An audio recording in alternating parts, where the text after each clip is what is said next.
I'm happy to see my experiences from part 1 got some attention.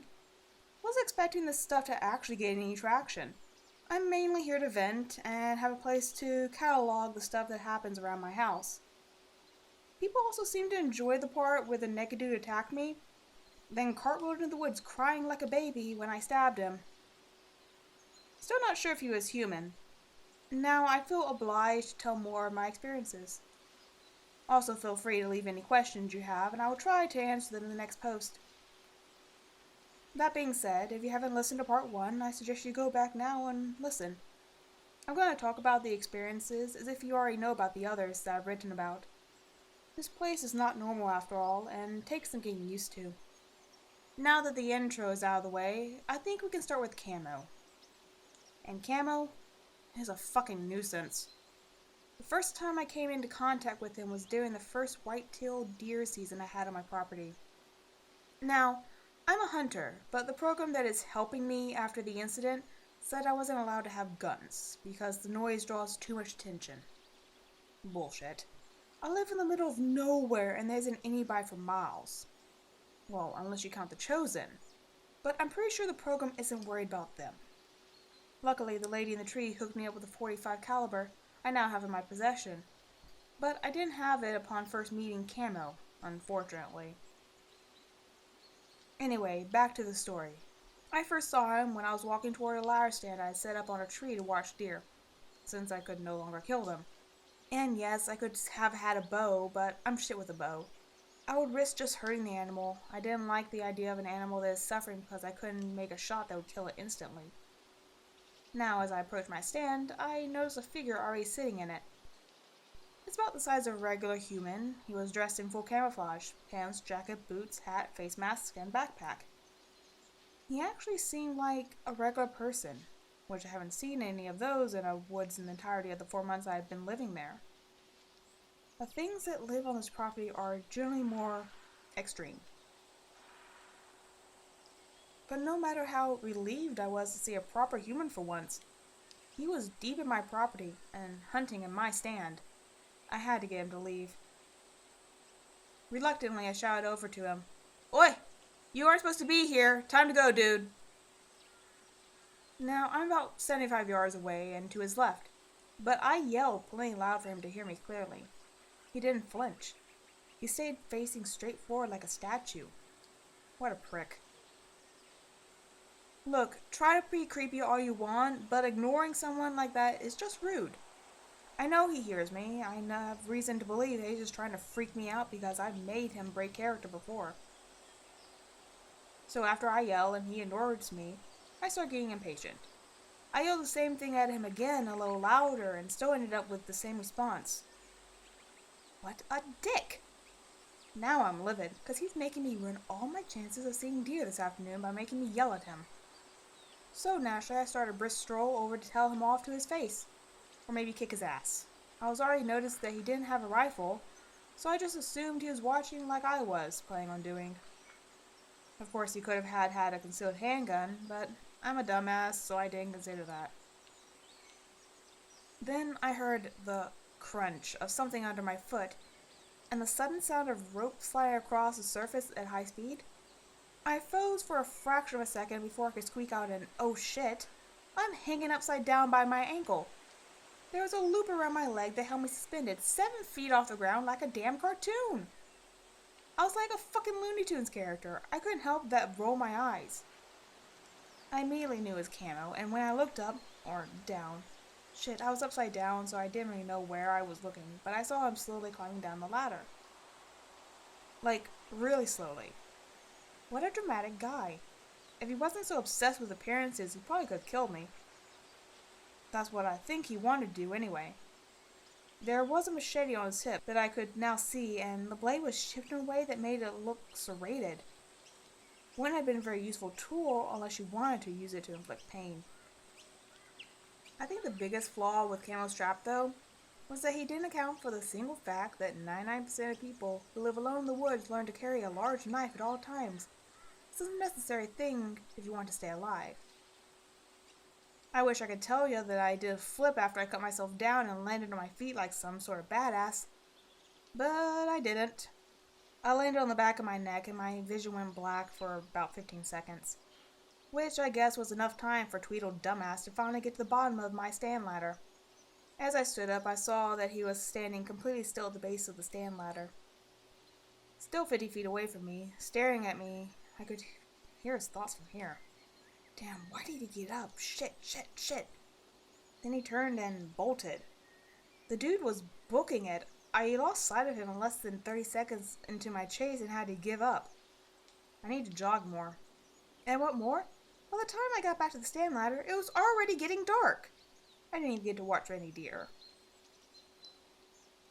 I've seen Camel on multiple other occasions as well, but I figured him out. He got me the first time, but his traps aren't already that sneaky. They are elaborate, but not sneaky. He always appears in the area that I plan on hunting in. Don't know how he knows where I'm going to be, but I stopped questioning stuff on this land a long time ago. And I always notice him long before I get to the location. Again, I have no idea how he plans this shit out. And secondly, there's always a trap somewhere directly between where I first spot him and his actual location. Like if I were to draw a line from him to where I see him from, the trap will always be on that line. Also, another important thing to realize is that none of his traps are fatal. They're all meant to keep me from escaping, but not kill me. They do hurt though. One time, I almost stepped in a bear trap he had set out, and it for sure would have broken my leg if it got me. This non-fatal part was his downfall. I figured out that he didn't want me to die in a trap. He probably wanted to do the deed himself, or maybe do something else that he really didn't want me to be dead in a trap. So all I had to do to get him riled up was die in a trap, right? After the lady in the tree hooked me up with a pistol a little over a year and a half ago, one of the first problems I wanted to solve with it was the creator of the various nets, ankle snares, and holes that attempted to contain me on many times before. And I knew exactly how I was going to do it. One of Camo's reoccurring traps was a large 11-foot deep hole covered in a large amount of suspiciously patterned sticks and leaves that would literally be seen 100 yards away. I just had to wait until he used the trap again. After a swinging log that I think was supposed to knock me out, another net that was meant to land on top of me. I might add this was made out of wire, so I couldn't cut through it, but it also had a glare from the sunlight that made it near impossible not to see. I finally came across the trap I was looking for. 4 weeks after I got the gun, I find myself walking toward an 11-foot hole trying to pretend I don't see it. And suddenly I'm falling. I was ready for the fall and let out a loud yell as I traveled downwards, but as I hit the ground I stayed as quiet as possible, which was hard considering the broken toe and dislocated knee I had just received. Fuck Camel for making me do this. I army crawled over the side of the hole and laid my head against the side to make it look like I had broken my neck. Then I waited. It took 15 minutes for that prick to dramatically make his way over to me, but I heard him walk up to the edge of the hole. I obviously had to close my eyes to appear dead, because I couldn't run the risk of blinking, and I almost smiled when I heard Camel muttering to himself, "Oh shit, no, they're gonna be so fucking pissed." I took advantage of the moment and quickly opened my eyes and whipped out the pistol, firing 3 shots at him as quickly as I could. I missed all but one. The bullet that met his mark was a hole in Camel's shoulder, and he let out a garbled scream of nonsense and gibberish, something along the lines of, "You piece of fucking I can't believe this ass fucking you shit." He did end up running away, but he ran. I heard him say, "Fuck this dude, shit, I'm fucking done." I was laughing my ass off, till I realized I was severely injured and had to climb out of this hole. Good thing it was daytime though, or I might not have noticed the black rope that Cam had lowered into the hole while he was cursing himself for killing me.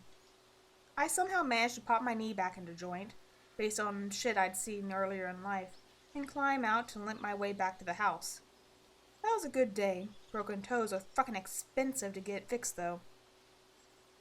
The best part is that I haven't seen Camo since that day. It actually worked. Wish I could pull something like that off with Skinny.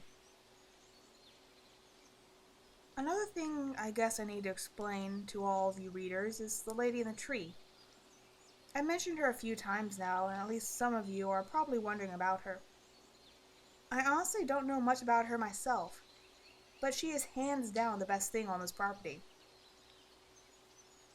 My first experience with her was when she healed a broken eardrum that I suffered while meeting what I think was a banshee down in my creek.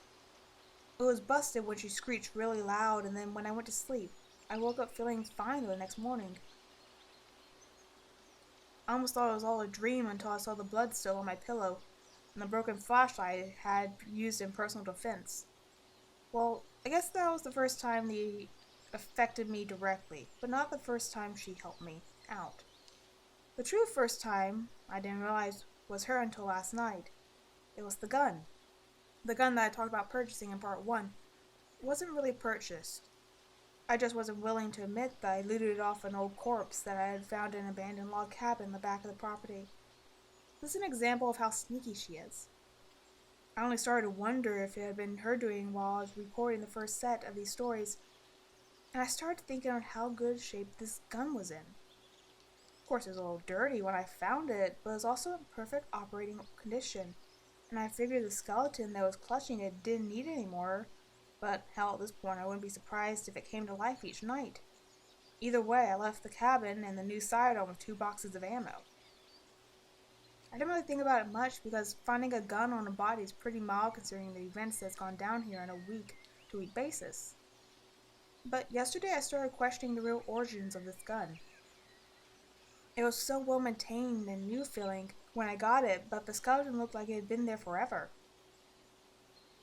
Not to mention that the fact that the gun was unloaded and the boxes of ammo were unopened, but the skeleton looked like he had died holding the gun like he was intending to use it. It didn't add up, so I headed back to the cabin and I found my answer. Everything was the same when I got there as it had been over a year ago. I mean, nothing had changed, especially not the body. The exact same one as before. I was nervous at first, not because the body scared me, but because the joke about the skeleton coming back to life from earlier wasn't really all that far-fetched in this place. I've never seen an undead skeleton, but I have seen other forms of undead. Maybe I'll try telling y'all about those experiences sometime. Nervous or not though, I had to confirm my suspicions. I approached the body and started examining the clothes. Just like I expected, the flannel shirt and brown jeans had no tag. Not like they were ripped out, but like they were never there to begin with. Now, there is only one more thing to check. I took out my knife and scraped the blade along the skeleton's exposed arm bone. Sure enough, a shaving fell off. It was wood. The entire skeleton was made of wood and painted as lightish brown among other discolorations to look like real deal. The lady in the tree is very talented when it comes to wood, but she can do so much more. I've only seen her in person 2 times. Once when I caught a glimpse of her smiling as she walked into an opening in a tree, only to close it with a door that fit so perfectly I couldn't see the edges when I walked up to look for it. It just looked like a normal tree. And a second time, 2 days after I encountered the screeching banshee in the creek, I saw her out the window of my front door, smiling in. She winked at me and ducked out of view. I ran to the door to try to see her fully, but by the time I swung the door open, she was gone in the night, nowhere to be seen, which is really annoying. I would almost consider us friends by now, but she still won't show herself to me fully. Now, when I saw her for the second time, I didn't know what or who she was. But when I looked at the ground in defeat, I noticed a small sheet of what looked like homemade paper. On it was a short note that read, "I wish to congratulate you on killing the Keelet. He was bringing an evil over the land that was distressing the forest. I don't know how you actually ended him, but I'm happy all the same. I have seen you roaming, and I'm certain you have seen me. We look toward the same goal, cleansing this land. My vows as a medicine woman keep me from directly interfering with the creatures of this land. But I wish you luck on your mission, and will support you from the shadows as best I can. I hope your ear feels better." So I think the Keelet she was talking about me killing, I think, was a rabbit coyote that I killed a few days before the creek incident. It was hairless and just stared at me through some trees. I think it was trying to intimidate me to leave its territory, so I shot between the eyes and left. My territory, bitch. But this was the first time I noticed that I finally had someone on my side on this land, and it was a relief. She was actually really helpful. Once I got bit by a rattlesnake, and when I came home, there was a bottle labeled anti-venom sitting on my kitchen table. Another time, I got bit by one of those shadow children while I was hiking, and when I got home, there was a bottle of purple liquid and a glass vial in the same place. I honestly expected it to heal the wound or something, but it just got me really drunk. I guess she couldn't help me with that much. She's done other stuff too, but now I'm kind of worried about her. I haven't heard or experienced any help from her in the last 8 months. I'm worried something got to her, or even worse. What if she's mad at me? I mean, Skinny almost killed me 6 months ago, and she didn't do shit. I've grown to like her and even depend on her a bit, but she's just gone. I think I'll call it quits for this post. But hopefully I can stay alive long enough to post more. The hunt for Skinny continues, and if you don't know who that is, shame on you for not listening to the first post before now. And if you do know who that is, I appreciate any suggestions you have for killing him. See you next time. Cole, signing off.